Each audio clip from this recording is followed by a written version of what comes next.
وَمَا خَلَقْتُ الْجِنَّ وَالْإِنسَ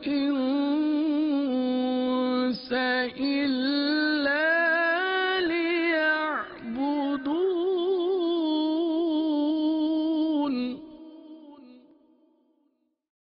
السلام علیکم ورحمۃ اللہ وبرکاتہ۔ کیسے ہیں آپ سب لوگ؟ اللہ تعالیٰ آپ سب کو دونوں جہاں کی بھلائیاں نصیب فرمائے، ہمیں باعمل مسلمان بنائے، اپنے والدین بزرگوں کی اطاعت اور فرمانبرداری کرنے کی سعادت عطا فرمائے، آمین بجاہ النبی الامین صلی اللہ تعالیٰ علیہ وسلم۔ پیارے مدنی منوں اور منیوں، مدنی چینل کے ناظرین، سلسلہ قوم جنات میں خوش آمدید، مرحبا۔ آج کا سلسلہ بھی جنات اور جادو سے حفاظت کے متعلق ہے۔ اچھی نیتوں کے ساتھ سلسلہ ملاحظہ فرمائے، مدنی چینل کی اسکرین کے پاس اپنے مدنی منوں اور منیوں کو ساتھ بٹھا لیں، انشاءاللہ کافی اہم معلومات حاصل ہوں گی۔ اللہ تعالی ہمیں سلسلہ اول تا آخر بغور ملاحظہ فرمانے کی توفیق عطا فرمائے۔ مدنی چینل کے ناظرین، آپ سب کی توجہ کے لیے یہ بتاتا چلوں کہ ہم اسی سلسلے کے اختتام پر اسی سلسلے سے متعلق ایک سوال بھی کیا کرتے ہیں اور درست جوابات دینے والوں میں چند کا نام اگلے سلسلے میں شامل بھی کرتے ہیں، تو بڑی توجہ کے ساتھ سماعت فرمانا ہے۔ آئیے سب سے پہلے ہم اپنے ان ناظرین کا نام شامل کرتے ہیں جنہوں نے پچھلے سلسلے میں کیے جانے والے سوال کا درست جواب دیا۔ سوال یہ تھا کہ ہم نے ایک واقعہ سنایا تھا جس میں حضرت عمرو بن معدی کرب رضی اللہ تعالی عنہ جنگل میں ایک بوڑھے شخص سے ملے اور ان دونوں کے درمیان لڑائی ہوئی اور بوڑھے شخص نے حضرت عمرو کو زمین پر گرا دیا اور خود ان پر بیٹھ گیا۔ آپ نے یہ بتانا تھا کہ اس بوڑھے شخص نے کیا پڑھا تھا جس کی برکت سے وہ بوڑھا آدمی حضرت عمرو بن معدی کرب رضی اللہ تعالی عنہ اور ایک کالے جن پر قابض ہو گیا۔ وہ کیا تھا جو پڑھا تھا اس بوڑھے شخص نے؟ آپ نے جواب دینا تھا۔ اس کا درست جواب یہ ہے، اس بوڑھے شخص نے بسم اللہ شریف یعنی بسم اللہ الرحمن الرحیم پڑھا تھا۔ تو آئیے اس سوال کا درست جوابات دینے والوں کا نام ملاحظہ فرمائیں۔ اللہ کرم ایسا کرے تجھ پہ جہاں میں، اللہ کرم ایسا کرے تجھ پہ جہاں میں، اے دعوت اسلام تیری دھوم مچی ہو، اے دعوت اسلام تیری دھوم مچی ہو، اللہ کرم ایسا کرے تجھ پہ جہاں میں، اللہ کرم ایسا کرے تجھ پہ جہاں میں، اے دعوت اسلام تیری دھوم مچی ہو، اے دعوت اسلام تیری دھوم مچی ہو۔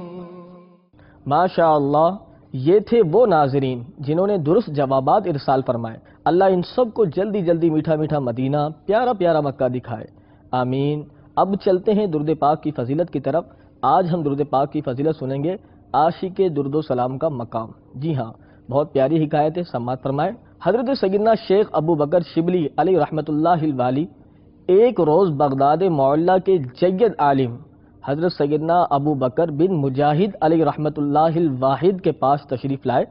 انہوں نے فوراً کھڑے ہو کر ان کو گلے لگا لیا اور پیشانی چوم کر بڑی تعظیم کے ساتھ اپنے پاس بٹھا لیا۔ حاضرین نے عرض کیا، یا سیدی، آپ اور اہل بغداد آج تک انہیں دیوانہ کہتے رہے، مگر آج ان کی اس قدر تعظیم کیوں؟ جواب دیا، میں نے یوں ہی ایسا نہیں کیا، الحمدللہ عز وجل، آج رات میں نے خواب میں یہ ایمان افروز منظر دیکھا کہ حضرت سیدنا ابو بکر شبلی علیہ رحمۃ اللہ الوالی بارگاہ رسالت میں حاضر ہوئے تو سرکار دو عالم نور مجسم شاہ بنی آدم صلی اللہ تعالی علیہ وسلم کھڑے ہو کر ان کو سینے سے لگا لیا اور پیشانی کو بوسہ دے کر اپنے پہلو میں بٹھا لیا۔ میں نے عرض کی، یا رسول اللہ صلی اللہ تعالی علیہ وآلہ وسلم، شبلی پر اس قدر شفقت کی وجہ؟ اللہ عز و جل کے محبوب دانہ غیوب منزہ عن العیوب صلی اللہ تعالی علیہ وسلم نے غیب کی خبر دیتے ہوئے فرمایا، یہ ہر نماز کے بعد یہ آیت پڑھتا ہے، لقد جاءکم رسول من انفسکم عزیز علیہ ما عنتم حریص علیکم بالمؤمنین رعوف الرحیم، اور اس کے بعد وہ مجھ پر درود پڑھتا ہے، صلو علی الحبیب صلی اللہ تعالی علی محمد صلی اللہ تعالی علیہ وسلم۔ پیارے مدنی منوں اور منیوں، آئیے اب اپنے موضوع کی طرف چلتے ہیں۔ جنات کے شر سے حفاظت کا ایک بہت ہی بہترین علاج بیان کروں گا، ساتھ ساتھ ایک واقعہ بھی ہوگا، تو سماعت فرمائیں۔ حضرت سیدنا ابن عباس رضی اللہ تعالی عنہما سے روایت ہے کہ بنی تمیم کا ایک آدمی بہت جرت مند اور بہادر تھا۔ ایک رات وہ سفر پر روانہ ہوا اور جنات کی زمین پر جا اترا، جنات کی زمین پر چلا گیا۔ جب اس نے وحشت اور خوف سا محسوس کیا تو اس نے اپنی سواری کی ٹانگیں باندھی اور اس کے ساتھ ٹیک لگا کر بیٹھ گیا اور کہنے لگا، میں اس وادی کے سردار سے اس کے رہنے والوں کے شر سے پناہ مانگتا ہوں۔ تو جنات میں سے ایک بوڑھے نے اسے پناہ دے دی۔ اس قبیلے کا ایک جوان جو جنات کا سردار بھی تھا انتہائی غضبناک ہوا اور اس نے زہر میں بھجا ہوا اپنا نیزہ اٹھایا اور اس آدمی کی اونٹنی کو مارنے کے ارادے سے آگے بڑھا، مگر اس بوڑھے نے اسے اٹھا کر اونٹنی کے قریب پٹک دیا اور اسے کچھ اس طرح سمجھایا، اے مالک بن موہلہل، رک جاؤ، یہ شخص میرے جائے حفاظت اور میری پناہ میں ہے، اس کی اونٹنی کو کچھ نہ کہو اور تم مجھ سے نیل گائے لے لینا۔ اے ابو یختاری، اگر حیا نہ ہوتی کہ تیرے گھر والے میرے پڑوسی ہیں تو میں تجھے اپنے ناخنوں سے چیر پھاڑ دیتا۔ جواباً اس نوجوان نے کہا، اے ابو الایزار، کیا تو چاہتا ہے کہ تو بلند ہو اور ہمارا ذکر بغیر کسی عیب کے پست کر دے؟ تو یہاں سے چلتا بن، چونکہ شرف اور بزرگی ان کے لیے ہے جو گزرے ہوئے زمانے میں سردار تھے، بلا شبہ افضل اور اعلیٰ وہی ہیں جو اعلیٰ لوگوں کی اولاد ہیں۔ اے دوبارہ حملہ کرنے والے، اپنے ارادے میں اعتدال پیدا کر، بے شک پناہ دینے والا موہلہل بن وبار ہے۔ تو بوڑھے نے کہا، تو نے سچ کہا، تیرا باپ ہمارا سردار ہم سے افضل اور اعلیٰ تھا، تو اس آدمی کو چھوڑ دے، میں اس کے بدلے کسی کے بارے میں بھی تجھ سے کبھی تنازع نہیں کروں گا، کبھی نہیں جھگڑا کروں گا۔ تو اس نوجوان نے اسے چھوڑ دیا۔ پھر وہ آدمی حضور صلی اللہ تعالی علیہ وسلم کے پاس حاضر ہوا اور آپ کو سارا معاملہ، سارا قصہ سنایا۔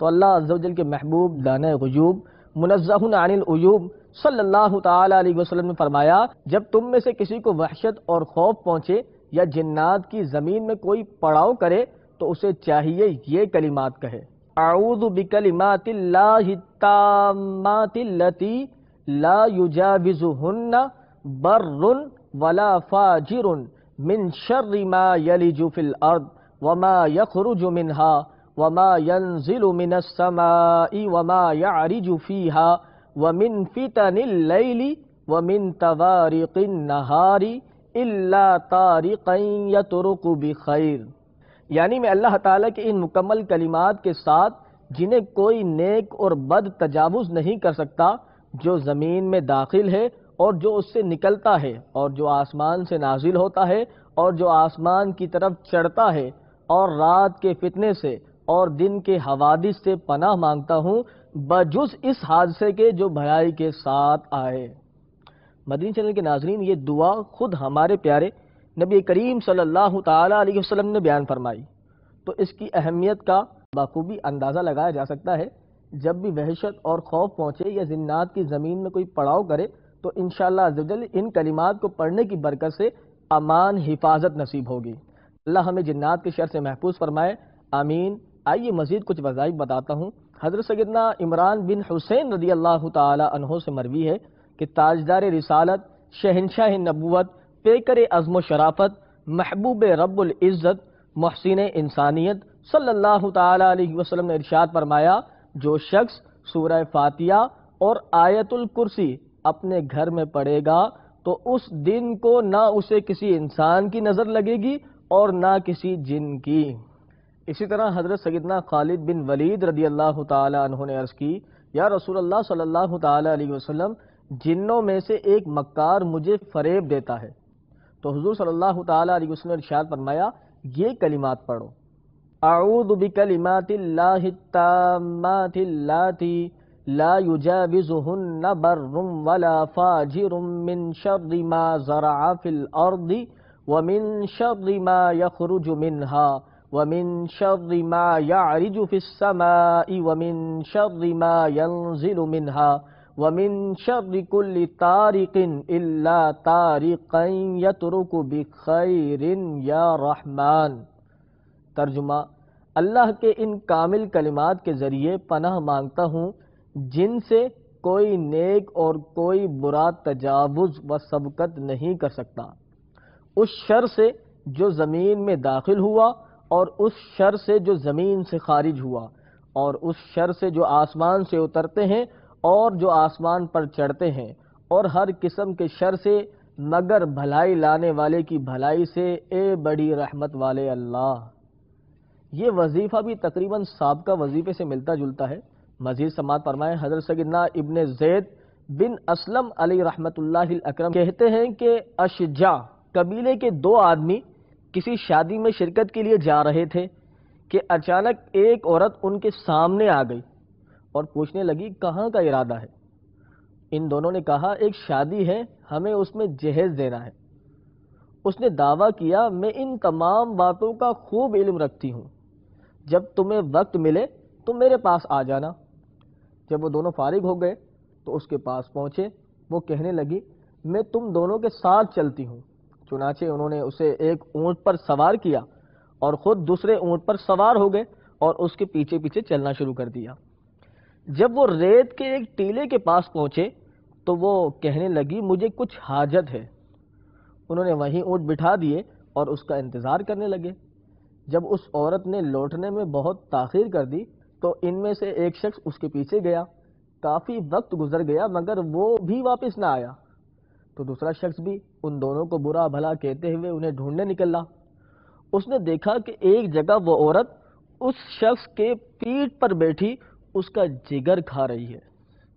جب اس نے یہ خونی منظر دیکھا تو الٹے قدموں واپسی ہو لیا اور اپنی سواری پر سوار ہو کر جلدی سے بھاگ نکلنے کی کوشش کرنے لگا، مگر وہ عورت اس کی راہ میں حائل ہو گئی اور کہنے لگی تو بہت جلدی چل دیا۔ وہ کہنے لگا میں نے دیکھا کہ تو نے بہت دیر کر دی، لہذا میں چلا آیا۔ جب اس عورت نے دیکھا کہ وہ اس سے جان چھڑانے کی کوشش کر رہا ہے تو کہنے لگی تمہیں اتنی جلدی کیوں ہے؟ میں نے گھبرا کر کہا ہمارے سامنے ایک ظالم شیطان ہے۔ وہ عورت کہنے لگی کیا میں تمہیں ایسی دعا نہ بتاؤں کہ جس سے تم اسے ہلاک کر سکو اور اس سے اپنا حق لے سکو؟ میں نے پوچھا وہ کون سی دعا ہے؟ وہ کہنے لگی، ترجمہ اے اللہ عز و جل، آسمانوں اور ان چیزوں کے رب جن پر آسمانوں نے سایہ کیا، زمینوں اور ان کے رب جن کو زمینوں نے اٹھا رکھا ہے، اور ہواؤں کے رب اور ان کے جن کو ہواؤں نے اڑا دیا ہے، شیطانوں اور ان چیزوں کے رب جن کو شیطان نے گمراہ کیا۔ تو احسان فرمانے والا ہے، آسمانوں اور زمین کو ایجاد کرنے والا ہے، جلال اور بزرگی والے اے اللہ، تو ظالم سے مظلوم کا حق دلاتا ہے، میرا حق بھی فلاں سے دلا دے کیونکہ اس نے مجھ پر ظلم کیا ہے۔ میں نے اس عورت سے کہا ایک مرتبہ پھر پڑھو۔ اس نے وہ دعا میرے سامنے دہرائی۔ میں نے اسی وقت وہ دعا مانگی اور کہا اے اللہ عز و جل، اس عورت نے مجھ پر ظلم کیا اور میرے بھائی کو کھا لیا۔ اتنا کہنا تھا کہ آسمان سے ایک آگ آئی اور اس کے کپڑوں کو جلانا شروع کر دیا اور اسے دو حصوں میں چیر دیا، ایک حصہ ایک طرف اور دوسرا حصہ دوسری طرف گر گیا۔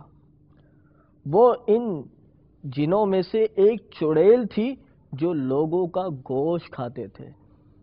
اللہ اللہ الامان والحفیظ، اللہ ہم سب کو جنات کے شر سے محفوظ فرمائے۔ اس چڑیل نے خود وظیفہ بتایا اور خود ہی اس وظیفے کے ذریعے ہلاک ہو گئی۔ ایسا بھی ہوتا ہے۔ خیر ہم مزید سنتے ہیں، توجہ کے ساتھ سماعت فرمائیں۔ حضرت سیدنا احمد بن نصر بن مالک خزاعی رحمۃ اللہ تعالی علیہ فرماتے ہیں کہ ایک اجمی کنیز کو کوئی جن ایسی اذیت دیتا کہ وہ تکلیف کے مارے زمین پر گر جاتی۔ میں نے اس جن سے کہا اے مخلوق خدا، تم اس کنیز کو نہیں بلکہ در حقیقت ہمیں اذیت دیتے ہو۔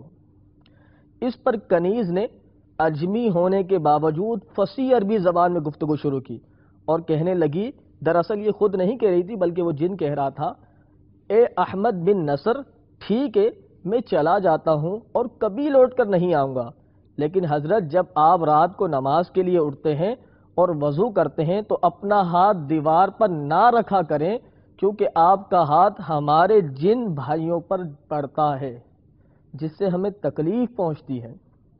نیز اپنی بیٹی سے کہیے کہ رات کے وقت اپنے بال نہ کھولا کرے۔ آپ رحمت اللہ تعالی علیہ نے اس کا شکریہ ادا کرتے ہوئے فرمایا، تم نے ہمیں بھلائی کی باتیں بتائی، اب کوئی ایسا طریقہ بھی بتاؤ جس کے ذریعے ہم تم سے چھٹکارا حاصل کر سکیں۔ اس جن نے کاغذ قلم لانے کا مطالبہ کیا۔ جب دونوں چیزیں فراہم کر دی گئی تو اس نے کہا، لکھیے۔ ترجمہ: تمام تعریفیں اس اللہ عز و جل کے لیے جس نے آسمان کو بلند کیا اور زمین کو بچھایا، پہاڑوں کو کھڑا کیا، سمندروں کو رواں کیا، رات کو تاریک اور دن کو روشن کیا، ہر نظر آنے والی اور نہ نظر آنے والی چیز کو تخلیق کیا۔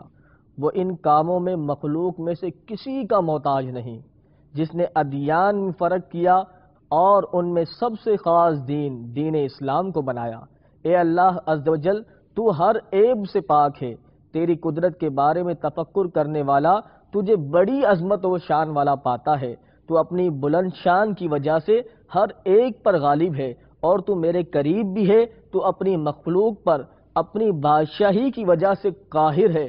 تیری مخلوق میں سے تیرے ساتھ دشمنی کرنے والا جہنمی ہے اور تیری بارگاہ میں جھک جانے والا جنتی ہے۔ تو نے دعا مانگنے کا حکم ارشاد فرمایا اور ساتھ ہی قبولیت کی ضمانت بھی دے دی۔ تجھ سے بڑھ کر کوئی قوت والا نہیں، تو سب سے زیادہ رحم فرمانے والا ہے۔ تو نے حضرت یوسف علیہ نبینا علیہ الصلوۃ والسلام پر رحمت نازل کی اور انہیں گہرے کنویں سے نجات دلائی۔ تو نے حضرت یعقوب علیہ نبینا علیہ الصلوۃ والسلام پر رحمت فرمائی تو انہیں ان کی بصارت لٹا دی۔ تو نے حضرت ایوب علیہ نبینا علیہ الصلوۃ والسلام پر رحمت کی تو انہیں مصائب و آلام سے چھٹکارا دلا دیا۔ تو نے حضرت یونس علیہ نبینا علیہ الصلوۃ والسلام پر رحم فرمایا تو انہیں مچھلی کے پیٹ سے نجات عطا فرمائی۔ اے اللہ عز و جل، میں بھی تجھ سے سوالی ہوں، تیری بارگاہ میں حاضر ہوں۔ تو ایسا مسئول جس سے مانگا جاتا ہے کہ تجھ سے بڑھ کر کسی اور سے نہیں مانگا جاتا۔ اے مغرور اور سرکش لوگوں کا غرور خاک میں ملا دینے والے، اے بروز محشر حساب کتاب لینے والے جو بوسیدہ ہڈیوں کو زندہ کر دے گا، اے پریشان حالوں کی پکار کو سننے والے، تو نے اپنی مخلوق پر لازم کیا ہے کہ وہ جہنم کی وادی پر بال سے زیادہ باریک اور تلوار سے زیادہ تیز پل صراط پر سے گزرے۔ اب تو جسے چاہے بچا لے اور جسے چاہے جہنم کی آگ میں غرق کر دے۔ اے اللہ عز و جل، تو نے فلاں بن فلاں کو ان مصائب و آلام اور بیماریوں میں مبتلا کیا ہے۔ اے اللہ عز و جل، تو ان مصائب اور آلام کو ختم کرنے پر قادر ہے۔ یا ارحم الراحمین، اس شخص کی ان تمام تکالیف کو دور فرما۔ اسی طرح پھر اس نے ہمیں کچھ آیت بتائی اور کہا کہ یہ آیت پڑھنے کے بعد لوہے کے ایک برتن میں پانی لیجئے اور اس پر دم کرنے کے بعد اس شخص کو 1 یا 2 گھونٹ پلا دیں جسے نظر لگی ہو یا جنون ہو یا اسے کوئی جن وغیرہ نقصان پہنچاتے ہوں۔ پانی کے چند چھینٹے اس کے منہ پر بھی ماریے، اللہ عز و جل کے حکم سے وہ ٹھیک ہو جائے گا۔ سبحان اللہ، سبحان اللہ۔ جن خود تنگ بھی کرتے ہیں اور حفاظت کا طریقہ بھی بتا رہے ہیں۔ مزید سماعت فرمائے، ایک بزرگ صحابی بھی ہیں، وہ کیا کلمات پڑھتے تھے، آئیے جانتے ہیں۔ ایک شخص رات کے درمیانی حصے میں کوفے کے نواح کی طرف نکلا تو اچانک اس نے ایک خیمے نما چیز دیکھی جسے ایک مجمع نے گھیرا ہوا تھا۔ وہ شخص انہیں چھپ کر دیکھتا رہا، اتنے میں کوئی آیا اور اس خیمے کے اوپر آ کر بیٹھ گیا۔ کہتے ہیں کہ وہ شخص سنتا رہا تو مجمع میں سے ایک شخص نے اٹھ کر کہا، یہ میں کروں گا۔ اس نے کہا، ابھی میرے پاس لاؤ۔ تو وہ مدینے کی طرف چل پڑا۔ تھوڑی دیر کے بعد واپس آ کر سامنے کھڑا ہو گیا اور کہا، میں اربا پر قابو نہیں پا سکتا۔ خیمے پر بیٹھے ہوئے شخص نے اسے ملامت کی تو وہ شخص کہنے لگا، وہ صبح اور شام ایسا کلام پڑھتے ہیں جس کی وجہ سے اس پر کوئی بھی قابو نہیں پا سکتا۔ مجمع برخاست ہو گیا اور وہ شخص اپنے گھر کی طرف چل پڑا۔ دوسرے دن صبح سویرے وہ کناز گیا اور اونٹ خرید کر مدینے کی جانب چل دیا۔ مدینے میں حضرت عروہ بن مغیرہ رضی اللہ تعالی عنہ سے مل کر اس کلام کے متعلق سوال کیا جو وہ صبح شام پڑھتے تھے، اور انہیں یہ قصہ بھی سنایا۔ آپ رضی اللہ تعالی نے فرمایا، میں صبح شام یہ کلمات 3 مرتبہ پڑھتا ہوں: آمنت باللہ وحدہ وکفرت بالجبت والطاغوت واستمسکت بالعروۃ الوثقی لا انفصام لها واللہ سمیع علیم۔ ترجمہ یعنی میں ایک اللہ عز و جل پر ایمان لایا، بت، کاہن اور جادوگر اور غیر اللہ کا انکار کیا، اور مضبوط رسی یعنی اسلام کو تھام لیا جو ٹوٹنے والی نہیں، اور اللہ تعالیٰ سنتا جانتا ہے۔ مدنی چینل کے ناظرین، ہے نا پیارے پیارے اور زبردست وظائف، کتنے پیارے پیارے واقعات ہیں۔ آپ سب عمل کریں، انشاءاللہ جنات اور جادو کے شر سے امان میں رہیں گے۔ اب جنات سے حفاظت کے 2 طریقے بھی سنیے۔ پہلے ابتدائی سلسلے میں بھی ہم نے بیان کیے تھے، دوبارہ سماعت فرما لیں۔ شیخ طریقت امیر اہل سنت بانی دعوت اسلامی حضرت علامہ مولانا ابو بلال محمد الیاس عطار قادری دامت برکاتہم العالیہ اپنی مشہور زمانہ تعلیف فیضان سنت جلد اول کے صفحہ 333 پر لکھتے ہیں، قاضی علی بن حسن خلعی کی سوانح حیات میں ہے کہ جنات ان کے پاس آتے رہتے تھے۔ ایک مرتبہ عرصہ دراز تک نہیں آئے تو قاضی صاحب نے ان سے اس کی وجہ پوچھی تو جنہوں نے بتایا، آپ کے گھر میں لیمو تھا اور ہم ایسے گھر میں نہیں آتے جس میں لیمو ہوتا ہے۔ اسی طرح ایک اور واقعہ ملتا ہے، بلکہ امیر اہل سنت دامت برکاتہم العالیہ اپنی مشہور زمانہ تعلیف فیضان سنت کے جلد اول صفحہ 333 پر ہی لکھتے ہیں، 2 فرامین مصطفیٰ صلی اللہ تعالی علیہ وسلم۔ نمبر 1، سفید مرغ رکھا کرو، اس لیے کہ جس گھر میں سفید مرغ ہو تو نہ تو شیطان اس گھر کے قریب ہوگا اور نہ جادوگر اس گھر کے قریب ہوگا اور جو اس کے ارد گرد ہیں۔ دوسری کیا ہے فرمان مصطفیٰ؟ دوسرا یہ ہے، سفید مرغ کو برا بھلا مت کہو، اس لیے کہ یہ میرا دوست ہے اور میں اس کا دوست ہوں، اور اس کا دشمن میرا دشمن ہے، جہاں تک اس کی آواز پہنچتی ہے یہ جنات کو بھگا دیتا ہے، دفع کرتا ہے۔ اب میرے وہ مدنی منع اور منیا غور سے سنیں جو رات ہاتھ دھو کر نہیں سوتے۔ اگر ہاتھوں میں چکنائی چکناٹ والی کوئی چیز لگی ہو تو سونے سے پہلے ضرور دھو لیا کریں۔ حضرت سیدنا ابو ہریرہ رضی اللہ تعالیٰ عنہ سے روایت ہے کہ سید المبلغین رحمۃ للعالمین صلی اللہ تعالیٰ علیہ وسلم نے ارشاد فرمایا، جو شخص اس حال میں رات بسر کرتا ہے کہ اس کے ہاتھ میں چکنائی کی بو ہو اور بغیر ہاتھ دھوئے سو جائے تو اسے اس سے کوئی تکلیف پہنچ جائے تو وہ خود اپنے آپ کو ملامت کرے۔ پیارے مدنی منو، تو ہم نے یہ بھی سن لیا، اب ہاتھ دھو کر سوئیں گے، ہم اپنے آپ کو ملامت نہیں کریں گے بلکہ ہاتھ دھو کر سوئیں گے۔ اللہ ہمیں جنات کے شر سے محفوظ فرمائے، آمین۔ مدنی چینل کے ناظرین، جو وظائف بیان کیے گئے ان کے ساتھ ساتھ گھر میں لیمو اور سفید مرغ کی بھی ترکیب بنا لیں، انشاءاللہ عزوجل جنات کے شر سے محفوظ رہیں گے۔ اللہ ہمیں دونوں جہاں کی بھلائیاں نصیب فرمائے۔ اب سوال کا وقت ہے، سوال کے جواب کے لیے تیار ہو جائیں اور آج کا سوال نوٹ فرما لیں۔ سوال یہ ہے کہ ہم نے ابھی بتایا کہ جنات اس گھر میں نہیں آتے جس گھر میں سفید مرغ ہو، یا پھر ایک دوسری چیز بھی ہے جو کہ سبزی ہے، بتائیں وہ کون سی سبزی ہے جو گھر میں موجود ہو تو جنات نہیں آتے۔ ابھی ہم نے واقعہ سنایا، قاضی علی بن حسن کے پاس کثرت سے جنات آیا کرتے تھے، لیکن ایک مرتبہ کافی دن بعد آئے۔ آپ رحمۃ اللہ تعالی علیہ نے پوچھا، اتنے دن بعد کیوں آئے ہو؟ تو جنات نے جواب دیا، آپ کے گھر میں وہ تھا۔ آپ نے بتانا وہ کیا تھا؟ سبزی ہے، اتنا بتا دیا۔ اب اسے سالن میں بھی استعمال کرتے ہیں، اتنا آسان کر دیا۔ چلے جلدی جلدی جواب دیں، انشاءاللہ عزوجل جو درست جواب دے گا اس کا نام اگلے سلسلے میں شامل کر لیا جائے گا۔ اسکرین پر نمبر اور ای میل ایڈریس موجود ہے، اس پر اپنا جواب بھیج سکتے ہیں۔ اللہ تعالی ہمیں جو کچھ سنا اس کو یاد رکھنے کی توفیق عطا فرمائے۔ صلو علی الحبیب صلی اللہ تعالی علی محمد صلی اللہ تعالی علیہ وسلم۔ وما خلقت الجن والإنس إلا